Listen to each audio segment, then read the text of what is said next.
"Diam," Hendrik dengan begitu hancur berkata.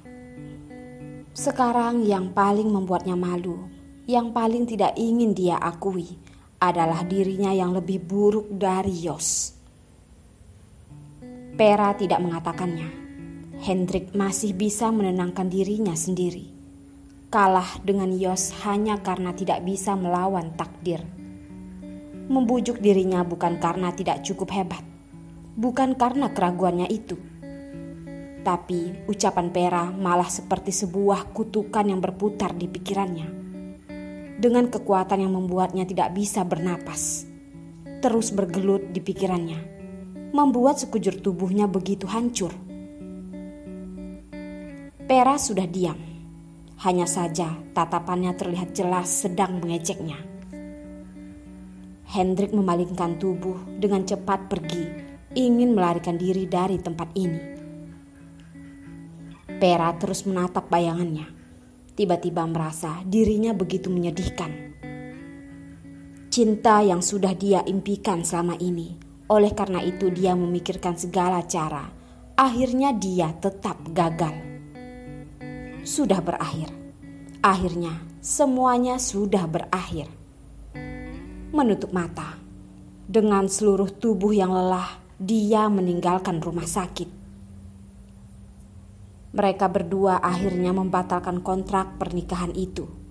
Begitu terpandang dan juga cepat. Barusan bertunangan tidak sampai 2 hari, sudah mengumumkan pembatalan pertunangan. Dengan jelas pertunangan orang kaya ini membuat orang-orang membicarakannya. Namun orang yang bersangkutan sama sekali tidak ada yang muncul. Waktu pada akhirnya pasti akan menghilangkan gosip ini. Setelah Darlin mengetahuinya, hanya menghela napas. Dalam hati merasakan, tapi tidak tahu apa yang sebenarnya terjadi. Suasana hati Jos sangat buruk. Takut kalau pria yang sudah mengetahui kenyataan akan kembali merebut Darlin darinya. Membuatnya beberapa hari ini begitu tidak fokus. Ibu Jos pergi diam-diam. Darlin pun sedikit sedih. Dibandingkan dengan ibu Hendrik, ibu Jos bisa dikatakan sangat baik padanya. Tentu saja tidak mengenyampingkan alasan pengajaran dan bimbingan. Tapi menghadapi orang tua yang sangat jarang baik padanya, Darlin pun merasa tidak rela. Jadi saat Jos mengatakannya, dia pun menanyakannya. Jos sama sekali tidak mengangkat kepala dan berkata, "Urusan di rumah sangat banyak. Dia bisa mengosongkan begitu banyak waktu datang ke sini sudah sangat tidak mudah. Kalau masih tidak pulang, mungkin ayahku akan langsung datang kemari." Ya, benar juga ya. Darlin teringat identitas Jos yang barusan dia ketahui. Kalau itu benar, maka status ibu Jos adalah nyonya besar 1. "Jos, apakah kamu ingin terus tinggal di sini?" Menggigit sumpit, Darlin bertanya. Jos mengerutkan dahi menatapnya. "Apa kamu tidak suka? Atau kamu ingin kembali ke tempat tinggal dulu?" Setelah berpikir dengan seksama, walaupun tempat ini sangat tenang dan juga sangat besar, tapi tetap terlalu pinggiran. Orang yang dia temui setiap hari terbatas. Dengan umurnya sekarang seperti terkurung di penjara. Tidak suka juga sangat normal. Namun, untuk beberapa hari ini kita tinggal di sini dulu. Setelah kita kembali dari kota Beijing, ingin tinggal di mana, terserah padamu. Jos berpikir sejenak, akhirnya mengatakan pemikirannya itu. Darlin terkejut. "Kota Beijing? Kenapa pergi ke kota Beijing? Kalau kita sudah akan menikah, apakah tidak seharusnya mengosongkan waktu kembali menemui keluargaku?" Jos dengan ekspresi sudah semestinya melihat Darlin, lalu berkata, "Atau kamu merasa seharusnya menemui keluargamu dulu? Begitu juga boleh." Darlin sudah hampir gila. Apakah orang ini tidak mengerti ucapan manusia? Yos, maksudku sejak kapan kita membahas tentang pernikahan? Siapa yang ingin menikah denganmu? Yos melepaskan sumpitnya, wajahnya tiba-tiba menjadi serius. Bukankah kamu ingin memberikan sebuah keluarga yang sempurna untuk Derek? Tanya Yos. Ya, itu benar. Tapi bukankah kamu ingin ke depannya Derek bisa hidup dengan sehat dan bahagia? Benar. Tapi lagi-lagi Darlene mengatakannya tidak jelas. Bukankah kamu masih mencintaiku? Tanya Yos. Benar. Tapi kalau begitu sudah cukup. Yos dengan senang kembali mengambil sumpitnya. Dengan perhatian mengambil sepotong daging sapi untuk Darlene. Darlene memikirkan sejenak ucapan yang barusan dia katakan. Dia bahkan ingin memukul dirinya sendiri. Yos, aku tidak. Wajahnya memerah. Aku hanya salah berkata saja. Aku tidak masih mencintaimu. Aku juga tidak ingin menikah denganmu. Yos dengan suara lembut berkata, wanita selalu tidak ingin mengutarakan kata hatinya. Itu aku mengerti. Hah, kamu mengerti apaan? Darlene hampir saja mengucapkan kata kasar itu. Saat dia hampir meledak, Yos pun mengambil semangkok makanan yang sudah dia isi di atasnya. Aku pergi lihat Derek sudah bangun atau belum. Kamu, akhirnya dia hanya bisa dengan kesal duduk di kursi. Menikah? Dia tentu tidak bersedia. Tapi sidang, orang di pengadilan semuanya sama seperti keluarganya. Mengatakan cabut langsung dicabut. Sama sekali tidak ada tanda-tanda. Sama sekali tidak ada vonis yang dijatuhkan. Tapi kalau menyerah akan hak asuh Derek, atau seperti sekarang, semuanya memiliki hak asuh Derek. Itu berarti mereka berdua akan terus berkaitan seumur hidup. Darlene dengan kesal menggaruk kepala. Apakah tidak ada cara ketiga? Setelah dia selesai makan, saat dia ingin memikirkan hal lain, Yos sangat jarang menjadi ayah yang baik. Sudah selesai menyuapi Derek. Mereka berdua mandi dan berpakaian rapi. Saat turun, mereka mengenakan baju ayah dan anak yang sama. Baju santai berwarna hitam, terlihat sangat imut. Darlene tidak bisa mengungkapkan perasaan di dalam hatinya. Ibu, ayah mengatakan akan membawa kita ke taman bermain. Kenapa kamu masih belum ganti pakaian? Derek terlihat jelas sangat senang. Jarang-jarang terlihat seperti anak kecil. Darlene tertegun. Dengan tatapan gelap Yos terlihat senyuman. Tidak mengatakan apapun. Tapi ekspresinya sudah menjawab segalanya. Darlene menggigit bibir, ingin menolak. Tapi melihat tatapan bahagia putranya, akhirnya dia tetap menelan kembali ucapan yang sudah sampai di tenggorokannya. Baiklah, kamu tunggu ibu sebentar. Darlene pun pergi ke kamar. Lalu dia menyadari di ranjang sudah diletakkan sebuah baju. Pakaian yang sama seperti yang dipakai ayah dan anak itu. Akhirnya mereka bertiga pun naik ke mobil diiringi oleh tatapan tersenyum pengurus rumah. Derek terlihat sangat senang. Walaupun anak yang sangat pintar, tapi bagaimanapun dia baru berusia 4 tahun. Lagi pula ibunya sangat jarang ada di sisinya. Ayah juga barusan tidak lama dikenal. Terhadapnya semua kegiatan sekeluarga sangatlah bahagia. Saat ini dia duduk di antara mereka berdua. Tangan kiri memegang tangan Darlene. Tangan kanan kadang-kadang memegang Yos. Terus-menerus berbicara. Darlene merasa tidak tega dengan tatapan kasih sayang melihat Derek. Memikirkan pemandangan seperti ini ke depannya, tidak tahu akan ada berapa kali lagi. Yos yang melihat ini langsung menyodorkan tangan menggendong Derek dan menaruhnya di kakinya. Lalu duduk mendekati Darlene. Nanti Derek ingin main apa? Tanya Yos. Kapal bajak laut, roller coaster, ucap Derek dengan senang berkata. Darlin mengerutkan dahi. Tidak boleh. Derek dalam seketika disiram dengan air dingin dan langsung diam. Derek dengan begitu kasihan melihat Yos. Ayah, Darlin meliriknya, hanya menatap Yos melihat apa yang akan dia katakan. Yos tiba-tiba merasa tertekan.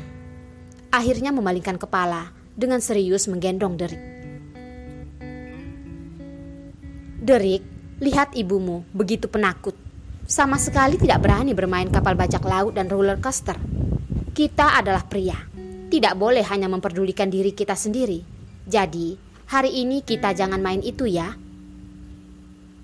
Darlin membuka matanya dengan lebar, memprotes tanpa bersuara.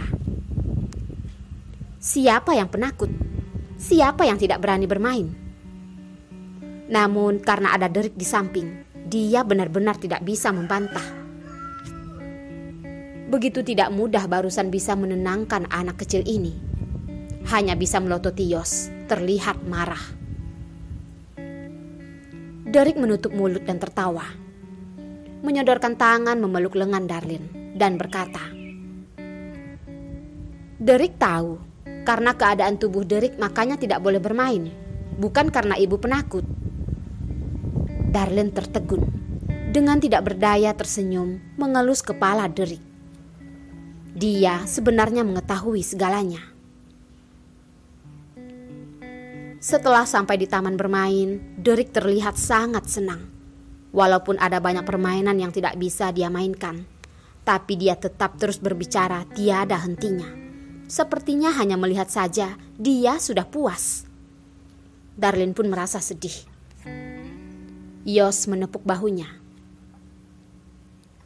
Dokter mengatakan kesehatan Derek sudah membaik. Sesuai dengan keadaan sekarang, paling lama 1 bulan lagi sudah bisa mengurus operasi. Setelah selesai operasi, apakah Derek sudah bisa seperti anak-anak pada normalnya? Tatapan Darlin dengan berharap melihat Yos. Yos terdiam sejenak, akhirnya merangkulnya. Bisa, pasti bisa. Tidak, putra kita pasti akan lebih menonjol dari anak lainnya. Seketika Darlin pun tersenyum. Apakah ini adalah mental terbaiknya? Hari ini ditakdirkan adalah hari yang menyenangkan. Derek bermain semua permainan yang bisa dia mainkan. Mereka berdua kalau tidak ikut dengannya, maka akan melihatnya dari luar, terus mengikutinya, membuat Derek terlihat begitu senang. Semangat anak kecil ini seperti tidak perlu uang saja, begitu mengerikan. Darlin berjalan sampai kakinya lelah. Derek masih dengan senang berkeliaran. Sudahlah Derek, sudah malam. Lihat, ibu sudah begitu lelah dan tidak tahan jalan lagi. Apakah kamu lapar? Bagaimana kalau kita cari tempat untuk makan dulu? Yos langsung menggendong Derek dan berkata seperti itu. Derek melihat ibunya yang kelelahan, wajahnya yang senang sedikit disimpan, menganggukkan kepala. Kalau begitu, ayo kita pergi makan. Wajah kecil itu terlihat baik budi, membuat Darlin tertawa. Yos sepertinya dari awal sudah mempersiapkan. Tempat makan malam yang dia pilih, suasananya begitu romantis dan juga nyaman. Setelah mereka sekeluarga selesai makan, baru pulang ke rumah. Hanya saja, di dalam mension hari ini sepertinya berbeda. Tuan muda, Tuan Yuga datang. Yos barusan masuk, pengurus rumah mension dengan tidak jelas berkata. Tatapan Yos bersinar, lengan yang menggendong Derek pun mengetat. Darlin masih belum menyadarinya. Derek yang sudah tertidur pun mengerutkan dahi, seluruh wajah mengerut. Yos terkejut dan langsung melonggarkan tangannya. Ada tamu ya? Darlin dengan tidak mengerti melihatnya. Yos mengiyakan. Kamu bawa Derek ke atas untuk istirahat dulu. Nanti aku akan naik ke atas. Darlin tertegun, dengan sensitif merasakan ada yang salah dengan tatapan Yos. Namun tetap menganggukkan kepala, lalu menggendong Derek ke atas. Di ruang tamu, pria paruh baya dengan rambut putih duduk tegak di kursi. Setiap gerakannya begitu elegan, membuat orang mengaguminya. Paman Yuga. Yos menarik napas, menghampiri dan menyapanya. Paman Yuga memalingkan kepala dengan tatapan lembut dan penuh rasa kasih sayang. Yos, sudah lama tidak bertemu, ucap Paman Yuga. Mata Yos bersinar. Ya, sudah beberapa tahun. Apakah selama ini Paman Yuga sehat? Ya, sehat. Semuanya baik-baik saja. Paman Yuga tersenyum, menyodorkan tangan menuangkan teh untuk Yos, lalu berkata, tapi kesehatan kakekmu 2 tahun belakangan ini semakin buruk. Kalian bersaudara juga sibuk di luar. Rumah tidak ada orang. Kakekmu juga tidak ingin mengganggu kalian, jadi terus menyembunyikannya. Jari Yos terhenti, menunduk. Paman Yuga yang melihat ini pun lanjut berkata, sudah tua, sudah pasrah pada berbagai hal. Yang diinginkan kakekmu sekarang mungkin hanya ingin bermain dengan cucunya. Dengar-dengar kamu memiliki seorang putra. Kapan kamu akan membawanya kembali untuk menemui kakekmu? Jantung Yos berdetak kencang. Sudah datang. Semenjak dia melihat Paman Yuga, dia sudah tahu kalau kakeknya sudah mengetahui sesuatu. Sesuai dugaan, Derek masih kecil dan juga ada penyakit jantung. Awalnya aku bermaksud membawanya pulang untuk bertemu dengan kakek. Hanya saja sekarang sudah mengurus operasi. Mungkin... Yos berpikir sedikit ragu. Paman Yuga melambaikan tangan dan berkata, hal ini kakekmu juga tahu, tapi kamu harus percaya. Rasa sayang kakekmu pada anak ini tidak lebih sedikit darimu. Tidak peduli seberapa baiknya kota Ledong, betapa berkembangnya, juga tidak bisa dibandingkan dengan kota Beijing. Dengan nama kakekmu, membentuk sebuah tim yang lebih profesional dari tempat ini bukanlah hal yang sulit. Ucapan Paman Yuga membuat Yos tertegun. Benar, tim medis apaan terhadap kakeknya benar-benar bukan? Yos ragu. Dia tentu ingin membawa Darlin kembali. Tapi itu kalau dalam keadaan kakeknya tidak mengetahui apapun dan masih bisa menunjukkan kesan baik padanya. Tapi sekarang kakeknya sudah tahu. Itu berarti kesan pertama sudah hancur. Kalau pulang sekarang, sangat tidak bisa diduga apa yang akan terjadi. Apakah kamu sedang mengkhawatirkan wanita itu? Paman Yuga tertawa dengan terbuka berkata. Yos mensipitkan mata dan berkata, Paman Yuga selalu berada di sisi kakekku. Aku percaya Paman Yuga pasti mengetahui banyak hal. Aku ingin tahu sikap kakekku nanti. Yos, jangan memikirkan sikap kakekmu. Meskipun ada masalah tentang Tuan Kiki, tapi sekarang sudah berbeda. Apalagi juga ada tuan muda kecil sebagai penolong. Ini adalah anak keturunan keempat keluarga. Anak ini bahkan lebih berharga dari apa yang kamu bayangkan. Paman Yuga diam-diam berkata. Maksud dari ucapannya ini, semuanya ada kemungkinan. Saat Yos mendengar kata Tuan Kiki, wajahnya langsung menggelap. Namun setelah mendengar ucapan Paman Yuga, dia pun merasa lebih tenang. Paman Yuga bisa berkata seperti ini hanya bisa dikatakan keadaan lebih baik daripada yang dia bayangkan. Baiklah, aku akan mempertimbangkan hal ini. Sudah begitu lama tidak kembali ke kota Beijing. Aku juga ingin pulang lihat-lihat. Terlihat senyuman di wajah Yos. Paman Yuga meneguk teh dalam hati berpikir, Tuan Yos dan Tuan Kiki berbeda. Kelihatannya wanita itu memiliki posisi yang sangat tinggi di dalam hati.